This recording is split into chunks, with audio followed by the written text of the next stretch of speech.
Amém? Amém. Irmãos, antes de nós virmos para esse culto, eu tive a oportunidade de conversar com uma pessoa e ela estava abrindo o seu coração e revelando tudo aquilo que até bem pouco tempo ela estava vivendo. E eu comecei a pensar, meu Deus, como ela estava vivendo isso tudo, porque a gente olhava e parecia que estava tudo tão certo. Era imperceptível que ela carregava um fardo tão pesado, uma dor tão aguda. Como nós nos tornamos tão insensíveis e não percebemos que ela estava tendo desejos suicidas, que ela estava carregando um peso, um fardo tão intenso, que por muitas vezes ela pediu para que o Senhor a levasse.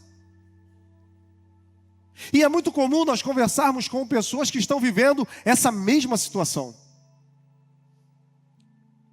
Talvez ao olhar para o seu lado, você acredite que essa pessoa esteja muito bem. Olha para o lado aí rapidinho. Parece que essa pessoa tem dinheiro, não tem? Está com a vida resolvida. Olha o sorriso dela. Só que nós temos a capacidade de esconder as nossas dores por trás do nosso sorriso. Vivemos em um tempo de tantas pressões, de tanto aprisionamento. Essa semana eu estava lendo um artigo sobre essa ser a geração mais cansada que já existiu na história. E eu fiquei me questionando, meu Deus, nós crescemos tanto tecnologicamente. Praticamente hoje, nós não fazemos tantos esforços braçais. É tudo tão fácil, é tudo tão viável, é tudo tão na hora. Como nós estamos tão cansados? Por que nós estamos sobrecarregados? Por quê? Essa é a geração.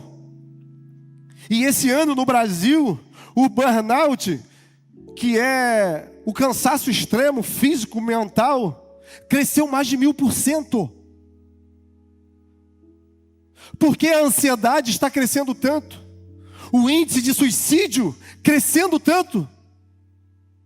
Se nós somos a geração mais avançada, a geração que mais aproxima as pessoas que estão longe, o que está acontecendo com a gente? Você já se fez essa pergunta? O que está acontecendo com você? E conversando com irmãos que se encontram nessa situação, a gente acaba percebendo que o maior cansaço está na ideia de tentar suprir a expectativa que os outros têm ao nosso respeito. De alguma forma tentar ser solícito para todo mundo, tentar de alguma forma aliviar a vida das pessoas que estão ao nosso redor. E enquanto isso acontece, nós vamos escondendo as nossas dores. Enquanto isso acontece, nós vamos escondendo os nossos questionamentos, até o momento que nós não aguentamos mais. Aí, precisamos de medicamentos para dormir. Aí, precisamos de intervenções, porque já chegamos no extremo e daqui para frente vai ser muito difícil nós continuarmos sozinhos. E é sobre isso que eu quero falar nessa manhã. Você não está sozinho. Por mais que você não veja, por mais que você não perceba, porque esses momentos, eles roubam da gente a ideia de ter um Deus que é Pai. Esses momentos roubam da gente a certeza que nós não estamos sós, não somos órfãos.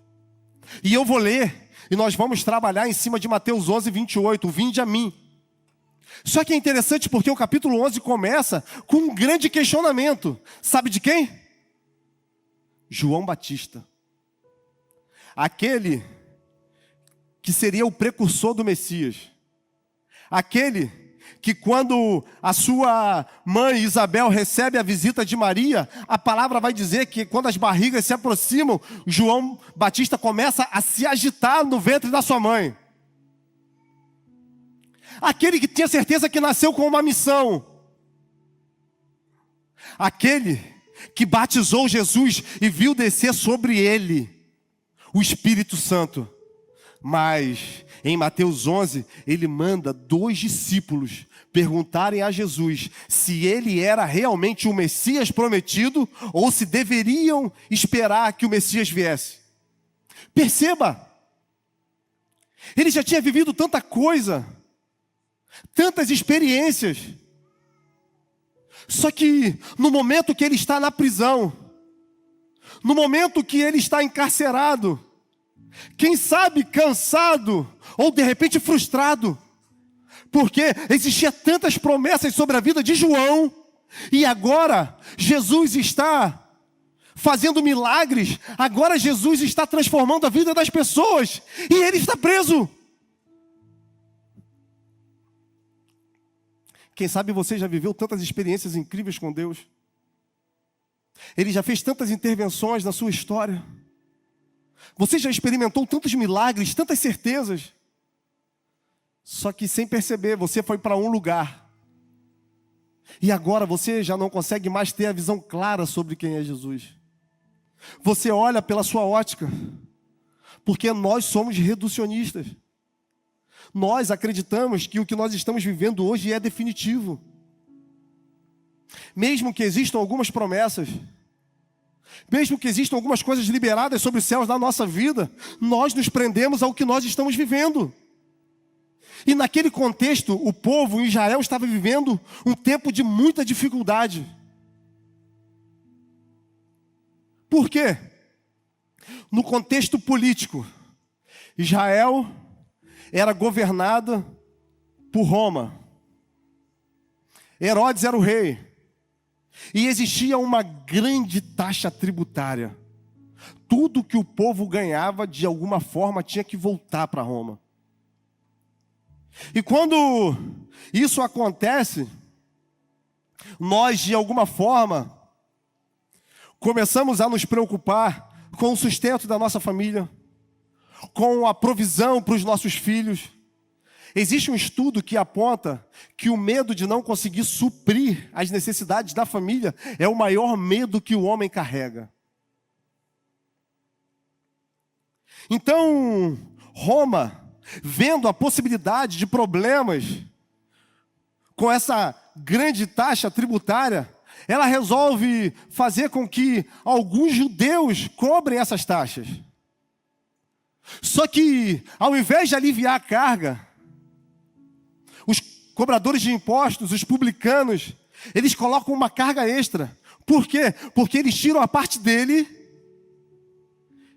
eles têm que mandar a parte para Herodes, e Herodes tem que mandar a parte para Roma. E o povo vai empobrecendo.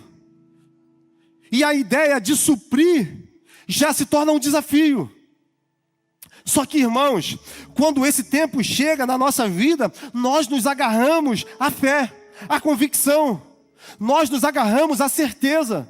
Nós queremos um lugar onde nós ouvimos uma palavra, onde nós sentimos Deus, e a partir dali a gente comece a sentir que um bálsamo está sendo derramado.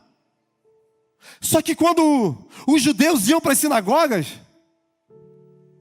lá tinha uma geração de sacerdotes corruptos. E nós precisamos falar da condição religiosa daquele tempo. Fariseus, os escribas, homens que colocavam um peso religioso sobre o judeu.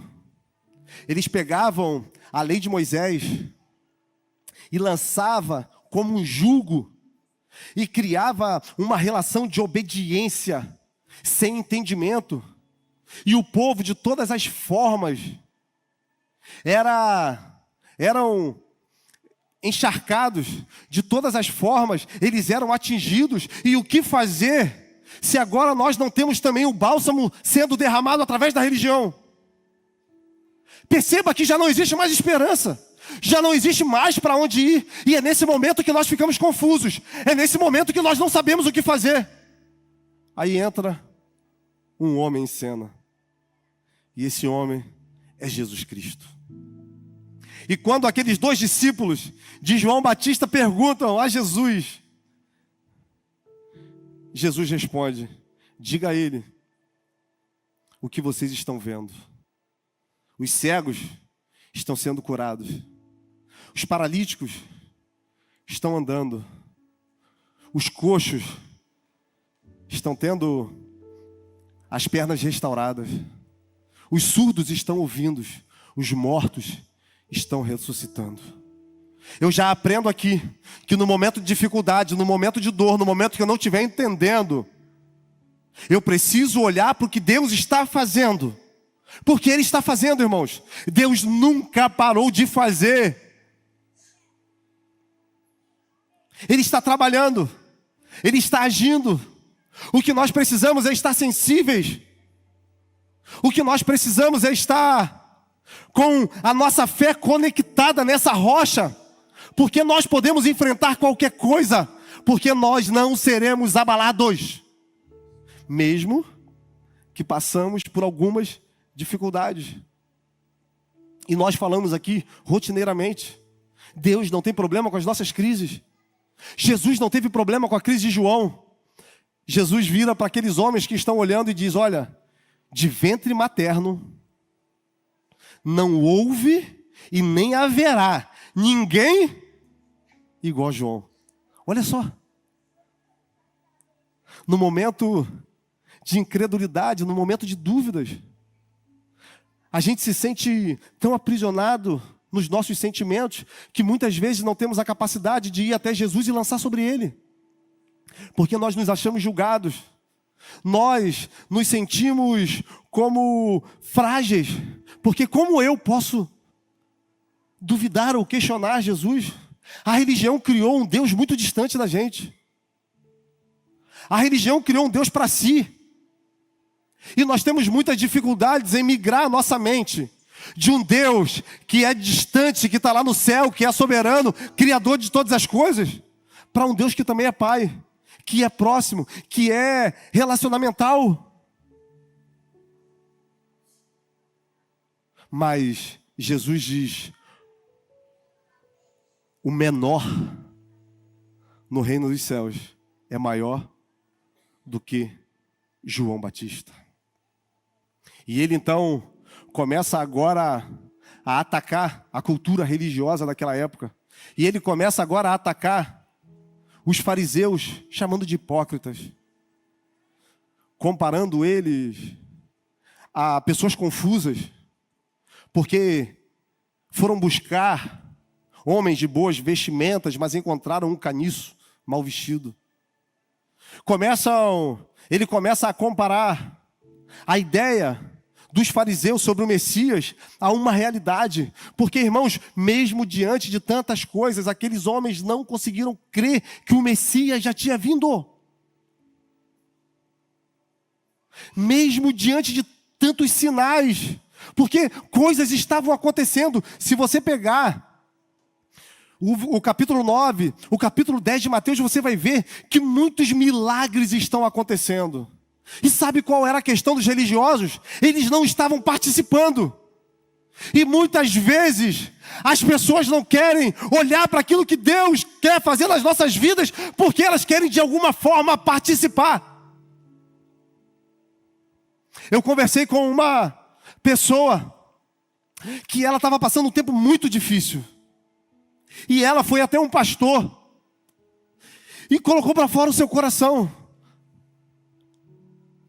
E se abriu, se derramou. E o pastor falou para ela: não, você precisa segurar. Você precisa continuar dando um jeito. Não é hora de você parar, não. Muitas vezes nós estamos sendo presos ao que nós fazemos, não ao que nós somos em Deus. A religião nos prende àquilo que nós estamos fazendo. Mas Deus está preocupado com o que você está se tornando. Não é pelas obras, não é pela produção. Nós não seremos salvos pelo que nós fazemos. Seremos salvos, primeiro porque Ele já nos elegeu nele. E agora nós vamos responder, sendo resposta para as pessoas que ainda não foram iluminadas sobre quem é Jesus Cristo. E isso não precisa de religião, isso não precisa de pastor, isso não precisa de líder, isso precisa de uma conexão nossa com Deus. E muitas vezes nós terceirizamos, e por isso nos frustramos. Porque acreditamos que a nossa relação com Ele precisa de um pedágio. E esse pedágio é um pastor, esse pedágio é um líder, alguém que a gente quer agradar mais do que agradar o próprio Deus. Eu falo com a galera da minha rede, com meus supervisores, se algum dia eu passar alguma direção para vocês que quebrem princípio, não faço. Tenho a capacidade de me mostrar que eu estou me perdendo, porque se vocês fizerem, vai ser pior para mim, que eu vou me afundar mais naquilo que eu estou me tornando. Se o meu foco se alterou, vocês têm a responsabilidade de me ajudar a voltar para o lugar. Porque todos nós, em algum momento, podemos perder o nosso foco. E é isso que a religião faz. Esse final de semana nós fomos em uma expo cristã que está acontecendo aí no Brasil. E a gente lá, em determinado momento eu vi pastores dando autógrafo, outros orando por pessoas, uma fila cheia de câmera, de foto, e a pessoa orando. Rodas de pastores, e eu lembro bem que chegou um jovem para falar com o pastor olhou e fez assim. Aí depois o pastor chamou, falou com ele e botou assim, espera aqui. Cara, eu olhei para Lucas, que estava do meu lado, Lucas veio lá e falei, irmão, que Deus me livre de me tornar isso. Que raça é essa? Onde foi que nós erramos e esquecemos quem é Deus e pegamos para nós uma glória que não é nossa? Porque tudo que Deus está fazendo na nossa vida tem que necessariamente apontar para Ele. E isso vai machucando pessoas, isso vai ferindo pessoas, vai sobrecarregando, vai fazendo pessoas desistirem, se sentindo rejeitadas, decepcionadas. A maior igreja no Brasil, vocês sabem qual é? A igreja dos desviados. Aqueles que um dia tiveram aqui, um dia sentaram do seu lado ou em qualquer outra igreja, mas em algum momento elas resolveram, talvez por um erro nosso, porque somos falhos, talvez por uma concepção própria de não ter expectativas atendidas, e hoje estão vagando por aí, cansadas, machucadas, vivendo todas essas pressões que nós vivemos agora em outro contexto. Eu converso com muitos pastores que um dia foram bênçãos no altar do Senhor, mas se feriram com a instituição, com a religião. Levitas, adoradores,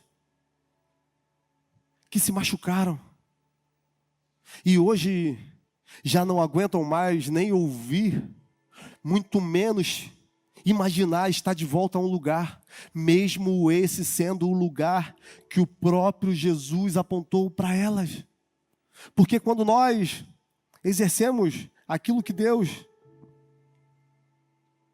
está fazendo, quando nós exercemos aquilo que Deus está apontando, quando nós, de alguma forma, respondemos ao que Ele colocou na nossa vida, é necessário que a gente entenda que esse é um lugar onde nós vamos enfrentar algumas situações, provações. Mas, se a nossa conexão com Ele estiver sadia, segura, por mais que a gente se decepcione, por mais que a gente se machuque, a gente não perde a convicção do chamado. Jeremias, depois de passar a mensagem que o próprio Deus mandou ele passar para Israel, ele chega na casa do sacerdote, os filhos de Passur. Eles pegam Jeremias, eles amarram mais ou menos assim, e ele é açoitado e fica a noite inteira ali exposto. E quando ele é liberto no outro dia, ele vira para o Senhor e fala, eu não quero mais. Chega. Eu não quero mais. E logo no versículo posterior vai dizer: mas existe um fogo, existe uma chama queimando no meu peito. Por mais que eu não queira falar, eu não consigo conter. Existem pessoas nessa manhã que Deus quer incendiar novamente. Existem pessoas nessa manhã que o Espírito Santo está chamando. E lá em Mateus 11, 28 vai dizer: vinde a mim, você que está cansado, sobrecarregado, eu vos aliviarei. A vida em Deus começa quando nós entendemos que precisamos ir até Ele. Muitas vezes nós acreditamos que esse ir até Jesus, Ele vai trazer para nós uma transformação imediata na nossa vida. Muitas vezes acreditamos que quando nós vamos até Ele, nós temos que largar algumas coisas, parar de fazer outras. E isso assusta. A maioria das pessoas que a gente evangeliza, elas falam: olha, eu não quero ir até Deus porque eu não estou disposto a largar tudo que eu estou fazendo. Eu já contei um testemunho aqui de uma jovem que estava passando por um momento muito difícil. Ela tinha perdido o seu pai. Então, alguns familiares souberam de uma irmã de oração. E essa irmã, ela aceitou orar pela menina. E elas oraram. E a coisa foi assim maravilhosa. E naquele momento, a depressão, o desejo suicida, a tristeza, ela foi embora. E a menina resolveu aceitar, confessar Jesus como Senhor e Salvador, e confessou. Só que no outro dia ela voltou, chamou a tia e pediu: poxa, eu queria voltar lá naquela mulher. E para surpresa da tia, ela virou e falou assim para a mulher: olha, eu não quero seguir Jesus agora. Eu não estou disposta a largar tudo que eu gosto de fazer. Eu não quero parar com as coisas que eu estou fazendo. Nós acreditamos que somos nós que temos o controle dessas coisas, quando na verdade o que a gente precisa é chamar o Espírito Santo para transformar. Porque se nós vivemos uma situação 20 anos e tem muitas pessoas que hoje não estão na igreja, por quê? Porque ficaram 20 anos fazendo as coisas e tentaram de todas as formas agora não fazer. E pararam no momento do alívio. Porque o primeiro contato que nós temos com Jesus, nós recebemos o alívio. É aquela paz em meio à tempestade. É aquela paz em meio à guerra. É o bálsamo derramado, mesmo que todos os nossos inimigos estejam ao nosso redor. É aquela sensação de segurança. Nós recebemos o alívio. Só que Jesus não para por aí. E Ele diz: aprendei de mim. Perceba que agora é uma outra proposta.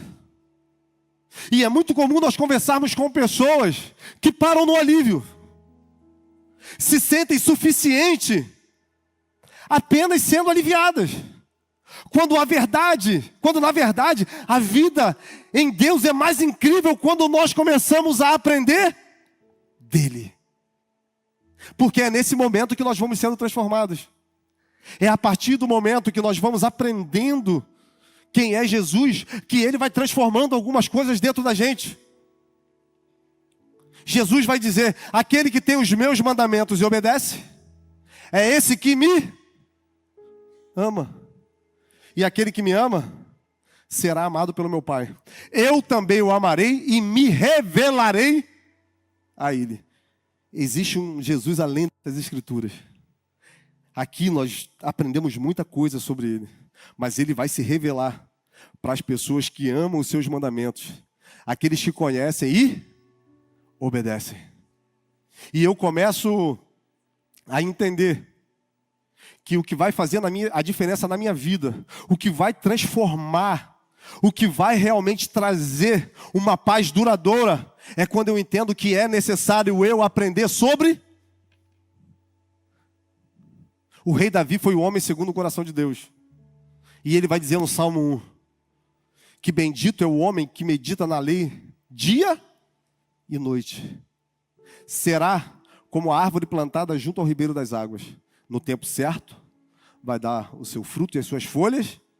Perceba, Paulo vai dizer em Romanos: transformai-vos pela renovação do vosso entendimento para viver a vontade que é boa, perfeita.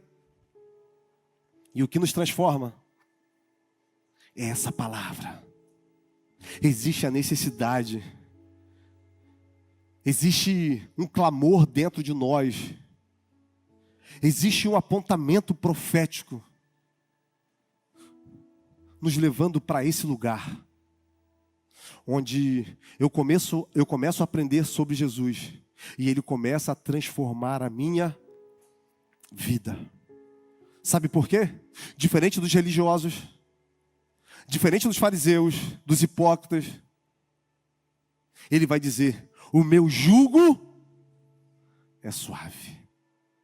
Até aquele momento, Israel vivia sob o jugo da lei judaica, da lei mosaica. E além daquelas leis, os fariseus colocaram a penso com mais 600 e poucas leis. E as pessoas eram obrigadas a obedecer de todas as formas. Se torna um peso. Se torna algo que não tem como carregar. Mas esse jugo agora, ele pode ser trocado.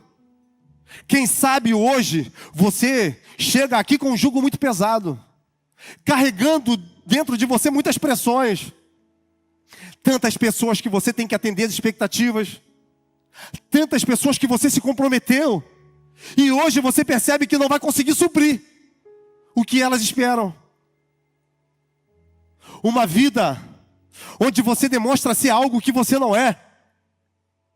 Isso virtualmente, isso no plano natural. E agora você está aí se perguntando o que eu faço para ter alívio na minha alma. Porque eu vivo cansado, eu vivo sobrecarregado, eu vivo ansioso. Mas glória a Deus, Jesus vai dizer em Lucas 5, os bons não precisam de médicos, os doentes, sim.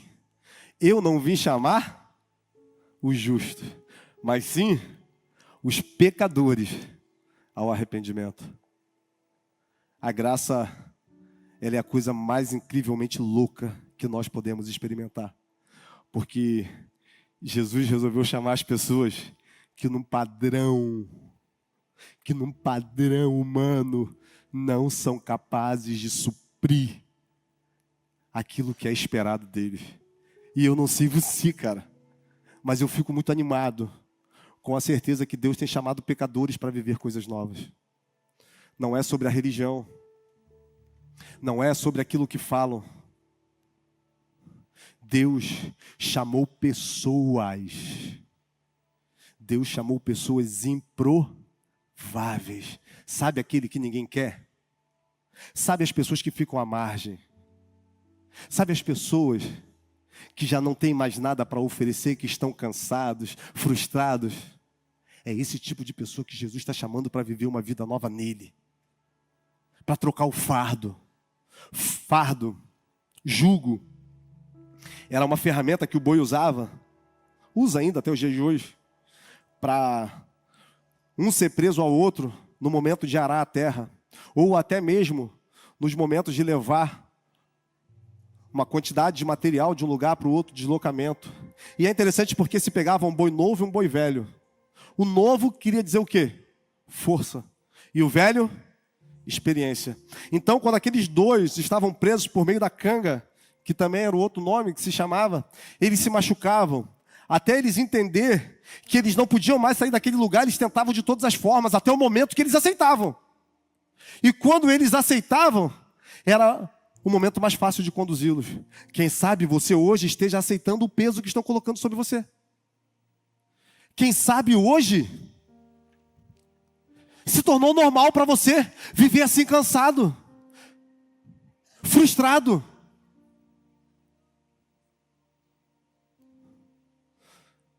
Mas eu creio que hoje Deus pode aliviar essa carga que você está carregando. Eu creio que hoje um novo começo, uma nova porta pode se abrir na sua vida. Você não é o que você sente. Você não é as pressões que você vive. Você é um filho amado. Você é alguém que foi sonhado e projetado por Deus para viver coisas extraordinárias nele. Salmo 139, o rei Davi vai dizer: Deus conhece o meu deitar e o meu levantar. Todos os meus dias já estão escritos no seu livro, mesmo antes deles existirem. Existe algo que Deus escreveu sobre você, cara. A pergunta é: você está vivendo isso? Eu botei como tema dessa mensagem: vinde a mim, depressivos, viciados. Vinde a mim, ansiosos. Vem você que ninguém quer. Vem você que todo mundo olha e fala: não tem mais jeito. Porque você é a matéria-prima perfeita para o que Deus quer fazer nesse tempo. Talvez você olhe para um filho. Talvez você olhe para um marido, para uma esposa e vê e pensa: meu Deus, não tem mais jeito. E você carrega isso dentro de você. Mas hoje Deus vai aliviar o seu fardo. Porque esse não é um convite de hoje. Esse convite, ele ecoa pela eternidade. O amor de Deus é tão incrível que Ele coloca Adão e Eva no jardim. E eles estão ali. Desobedecem, comem da fruta. Quando Deus vai lá no final da tarde e Ele procura Adão e Eva, cadê? Eles estão escondidos. Olha que coisa linda. Eu tenho um filhinho de 2 anos. E ele gosta de brincar, de se esconder. E ele se esconde, sabe aonde? Atrás da cortina. Só que as pernas. E eu fico: João, cadê você, filho? Como se eu não estivesse vendo. Deus foi tão amoroso com Adão e Eva que Ele não foi evasivo naquele momento. Ele não chegou chutando a porta e perguntando o que vocês fizeram. Por que vocês desobedeceram? Eu não falei para vocês não fazerem. Deus já sabia o que eles tinham feito. E Ele pergunta: onde vocês estão? Nós tivemos medo e nos escondemos.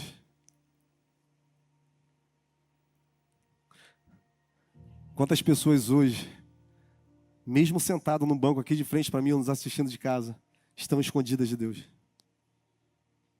Com medo, achando que Ele vai jogar alguma praga sobre você, que Ele vai te amaldiçoar.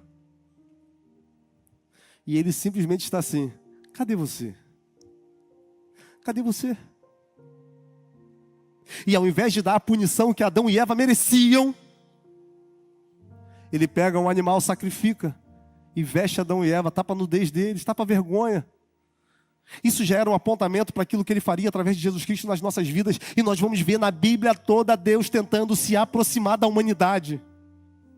Deus tentando demonstrar o seu amor pelas nossas vidas. Olha, isso é incrível porque Ele é poderoso. Ele pode fazer qualquer coisa. Ele podia estalar os dedos e fazer com que todo mundo o amasse, todo mundo fosse fiel a Ele, todo mundo obedecesse mesmo assim.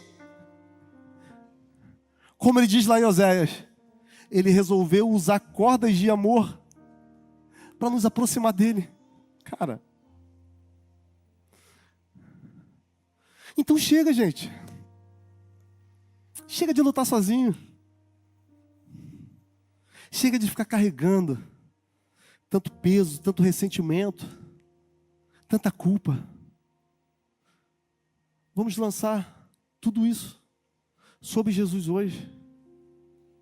Vamos sair daqui preparados para viver uma vida nova. E eu queria te convidar a ficar de pé.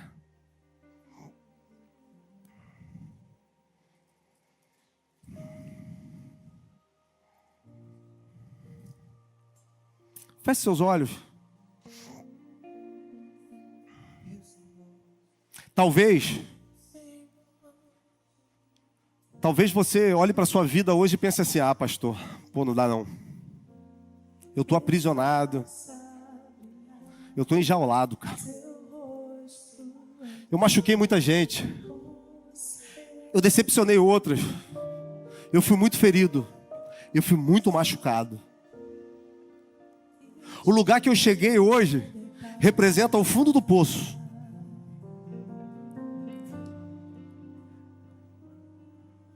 José, para chegar até o palácio, teve que ser lançado em um fundo do poço.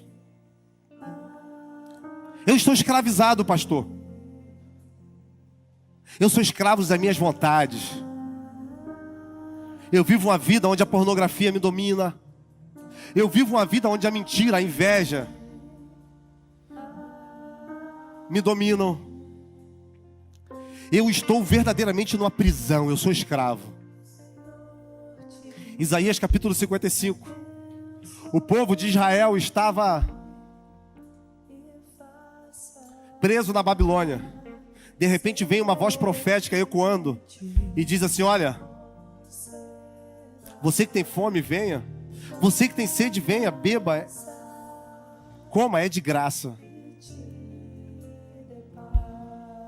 Aí, para esse povo desobediente, para esse povo que estava escravizado, a graça diz assim: olha, eu tenho uma aliança com vocês. A mesma aliança que eu ofereci ao meu servo Davi. A minha palavra não volta vazia sem antes fazer aquilo que lhe apraz. Os meus caminhos são muito melhores que os seus. Os meus sonhos, os meus projetos são muito maiores que os seus. Ele está falando isso para quem está escravizado. Ele está falando isso para quem está cansado. Ele está falando isso para quem está machucado. Ele está falando isso para quem está decepcionado, para quem se sente rejeitado, para quem está depressivo, para quem está ansioso, para quem tem pensamento suicida. Ele está falando isso para mim e para você. A questão é: quantos de nós estamos dispostos a obedecer? Quantos de nós estamos dispostos a nessa manhã ir até Ele e lançar as nossas dores, lançar as nossas frustrações? E o ministério de louvor vai continuar essa canção. E eu queria orar com você. Eu queria orar com você que hoje decide lançar o seu jugo, o seu fardo sobre o Senhor. Nós não temos tempo. Eu queria que onde você estivesse, que você erguesse as suas mãos. E rapidamente nós vamos orar. E eu quero ser mais ousado ainda. Se puder acender a nave aí. Acende a nave rapidinho. Eu quero saber quem hoje quer entregar a vida a Jesus. Hoje quer reconhecer Ele como Senhor e Salvador. Eu queria que você levantasse também as duas mãos. Quem hoje, nós temos uma família ali, quem hoje quer retornar para esse caminho, tem vindo à igreja, tem ouvido a palavra, mas sabe, eu estou distante, e hoje quer voltar para esse caminho, atender esse chamado. Eu queria que você também erguesse as suas mãos. Aleluia. Feche seus olhos. Paizinho lindo, muito obrigado, Deus, porque um bálsamo de cura foi derramado nessa manhã. Obrigado, porque o Senhor já fez tanta coisa pelas nossas vidas. E muitas vezes nós não respondemos a esse amor. Quando o Senhor enviou o seu único filho, o Senhor sabia tudo aquilo que nós faríamos. O Senhor sabia que as nossas escolhas iriam nos levar para longe do sacrifício que foi feito. E mesmo assim o Senhor resolveu nos amar. Mesmo assim o Senhor resolveu se entregar. Mesmo assim o Senhor resolveu criar um caminho para que nós voltássemos para o Senhor. Agora nós não precisamos olhar para o véu. Agora nós temos acesso a essa graça. E é isso que eu quero te pedir nessa manhã, Pai. Que o Senhor venha renovar a força dos cansados. Que o Senhor venha renovar o vigor dos abatidos. Por mais que o nosso homem exterior esteja corrompido, esteja dolorido, o nosso homem interior vai sendo renovado de glória em glória, de fé em fé.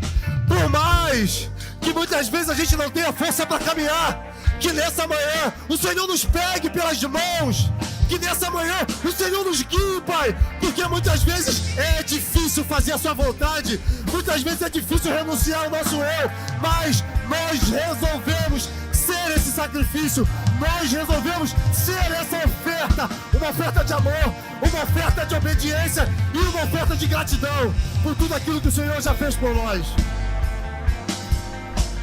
Alguns homens e mulheres levantaram as mãos nessa manhã reconhecendo que precisam entregar a vida a Ti. Que o Senhor venha segurar nessas mãos. Que o Senhor venha conduzir nessa nova vida. Aumenta a sede, aumenta a fome, Pai. Para que a gente não pare nesse primeiro passo. Porque vinde a mim é o primeiro passo. Nós queremos ir além. Nós queremos aprender de Ti. Homens e mulheres que se reconciliaram com o Senhor nessa manhã. Restaura, Senhor. Restaura os sonhos proféticos. Restaura as promessas que um dia foram vividas, um dia foram liberadas. E hoje nós não temos mais nenhuma expectativa. Que nessa manhã um rebuliço espiritual aconteça na vida de homens e mulheres. E que nós possamos sair daqui totalmente diferentes. Totalmente intencionais, mais leves, mais seguros, tomando posse de tudo aquilo que foi prometido, porque já não existe nenhuma condenação para aqueles que estão em Cristo Jesus. Não permita, irmão, que aquilo que o diabo fale te pare. Não permita que aquilo que a sua carne fale te pare. Não permita que aquilo que as pessoas ao seu redor fale te pare. Prossiga para o alvo da soberana vocação em Jesus Cristo, porque vai passar. Esse tempo adverso vai passar. Essa dor vai passar. E você vai contar um lindo testemunho, não daquilo que Deus fez na vida de pessoas, mas daquilo que Deus fez na sua vida. Que o amor de Deus, que a graça soberana do nosso Pai seja com você. Que a graça, que é melhor do que qualquer coisa, guie os seus passos. E eu oro em nome de Jesus. Vai em paz, que Ele te abençoe. Tenha um domingo abençoado. E você que pode, aplauda a Jesus.